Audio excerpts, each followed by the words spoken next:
지금으로부터 수백 년 전 경상도 밀양 땅에서 있었던 이야기입니다. 밀양에는 지금도 아랑각이라는 작은 사당이 남아 있습니다. 해마다 봄이 되면 그곳에서 제를 올립니다. 억울하게 쓰러진 한 처녀의 혼을 달래기 위해서요. 그 처녀의 이름이 아랑입니다. 그런데 이 아랑각에는 이상한 역사가 하나 있습니다. 한때 밀양의 부사가 부임하면 반드시 다음날 아침에 싸늘한 시체로 발견되는 일이 있었습니다. 한 번도 아니고 두 번도 아니고 세 번이나.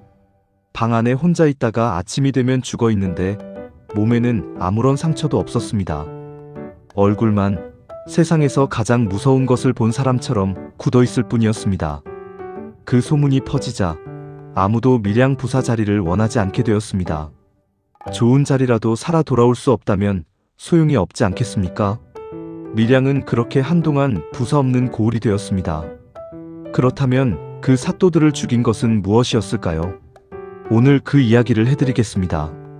때는 조선 중엽이었습니다. 밀양 부사의 딸 아랑은 마을에서 손꼽히는 미인이었습니다. 얼굴만 예쁜 것이 아니라 글도 읽고 그림도 그릴 줄 알아서 아버지의 사랑을 한 몸에 받고 자랐습니다. 마을 사람들은 그녀를 아랑 아씨라 불렀고 참 복받은 팔자라며 부러워했습니다. 그러던 어느 봄밤이었습니다. 아랑은 유모와 함께 영남로 아래 동산에 달 구경을 하러 나갔습니다. 따뜻한 봄바람이 불고 달이 밝은 아름다운 밤이었습니다. 꽃이 피기 시작한 나무들 사이로 달빛이 쏟아지고 있었지요. 그런데 그 자리에 있지 말아야 할 사람이 있었습니다. 죽이라는 자였습니다. 부사의 통인, 즉 아버지의 부하 직원이었습니다. 평소부터 아랑을 눈여겨보던 자였지만 감히 부사의 딸에게 접근할 엄두는 내지 못하고 있었지요. 그런데 그날 밤 아랑이 유모와 둘이서 나왔다는 것을 알게 된 죽이는 기회라 생각했습니다. 죽이는 먼저 유모에게 다가갔습니다. 위협했습니다. 잠깐 자리를 피해달라고, 만약 말을 듣지 않으면 내 집안을 망하게 하겠다고. 유모는 두려워서 몸을 떨다가 결국 자리를 떠났습니다. 나이든 여인이 혼자서 어떻게 막을 수 있었겠습니까? 아랑은 갑자기 혼자가 되었습니다. 그리고 죽이가 나타났습니다. 아랑은 있는 힘껏 저항했습니다. 소리를 지르려 했습니다. 그러나 죽이는 품속에서 칼을 꺼냈습니다. 달빛 아래 번뜩이는 칼날. 아랑의 눈에 두려움이 가득 찼습니다. 그날 밤 이후로 아랑은 다시는 나타나지 않았습니다. 죽이는 유모를 협박했습니다.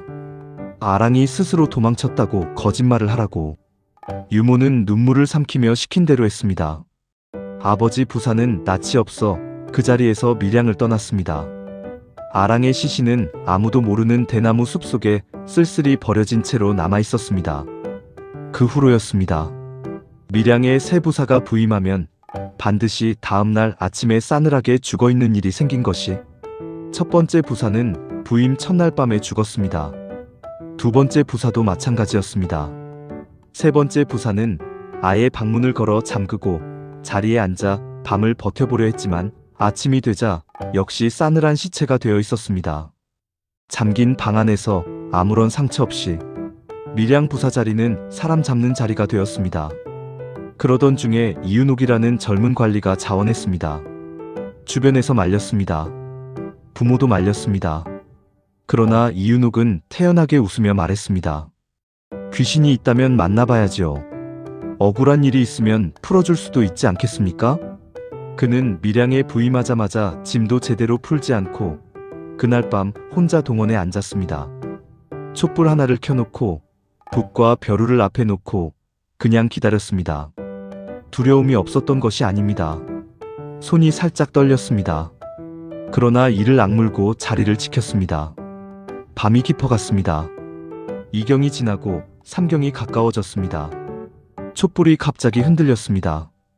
바람 한 점 없는 밤이었는데도 방 안의 공기가 순식간에 차가워졌습니다. 숨을 내쉴 때마다 하얀 입김이 나올 만큼. 그리고 방문이 소리도 없이 열렸습니다. 소복을 입은 여인이 들어왔습니다. 얼굴은 창백했고 눈 아래는 검게 가라앉아 있었습니다. 흰 치마 저고리에는 오래된 핏자국이 말라붙어 있었습니다. 머리카락은 반쯤 풀려 얼굴을 가리고 있었습니다. 발이 땅에 닿지 않았습니다. 살짝 떠 있었습니다. 이윤옥은 그 자리에서 벌떡 일어날 뻔했습니다. 온몸에 식은땀이 흘렀습니다. 그러나 그는 앉아 있었습니다. 도망치지 않았습니다. 그리고 오히려 허리를 굽혀 공손히 인사를 했습니다.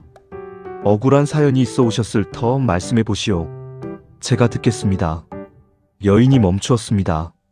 앞선 사또들은 이 여인을 보자마자 기절했거나 공포에 질려 심장이 멎었을 것입니다. 그런데 이 사람은 앉아서 기다리고 있었습니다. 들을 준비를 하고 여인이 천천히 무릎을 꿇었습니다. 목이 메어 처음엔 말을 잇지 못했습니다.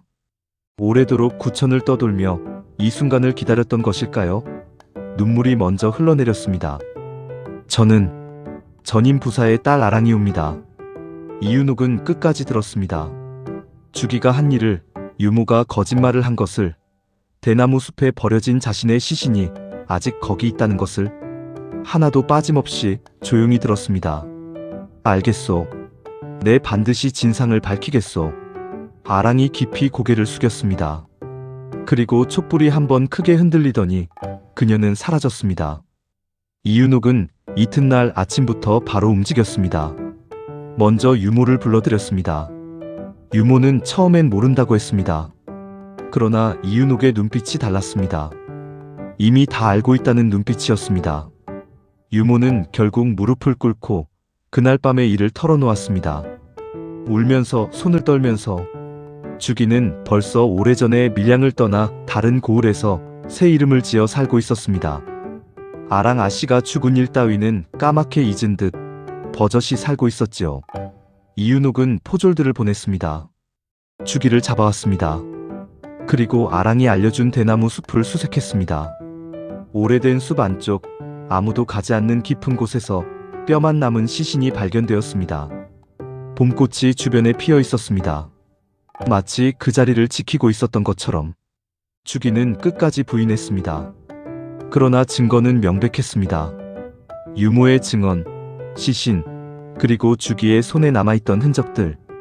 법에 따라 주기는 처형되었습니다. 그날 밤이었습니다. 이윤옥이 혼자 동원에 앉아 있는데 다시 차가운 바람이 불어왔습니다. 그런데 이번엔 달랐습니다.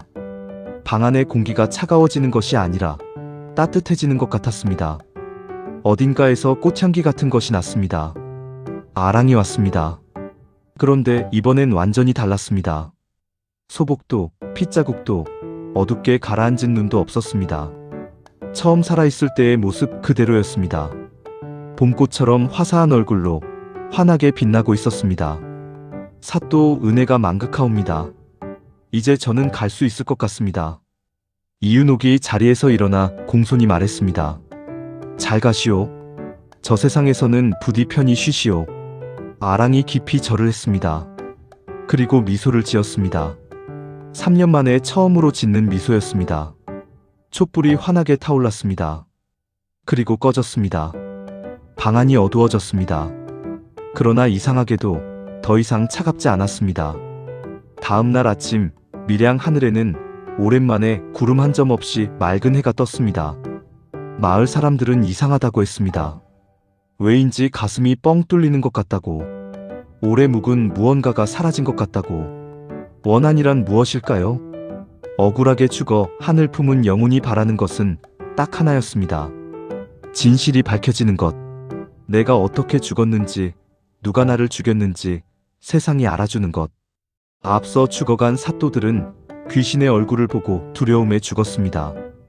그러나 이윤옥은 귀신의 눈빛 뒤에 있는 슬픔을 보았습니다. 도망치는 대신 앉아서 들었습니다. 그것이 전부였습니다. 원한을 푸는 건 칼이나 부적이 아닙니다. 진심으로 들어주는 마음입니다. 밀양에 가시면 지금도 아랑각을 볼 수 있습니다. 거기 서서 잠깐 조용히 있어 보세요. 봄바람에 실려 무언가가 느껴질지도 모릅니다. 오래전에 억울하게 쓰러진, 그러나 이제는 편히 쉬고 있으란 처녀의 인사가. 다음 편도 기대해주세요. 구독과 좋아요 부탁드립니다.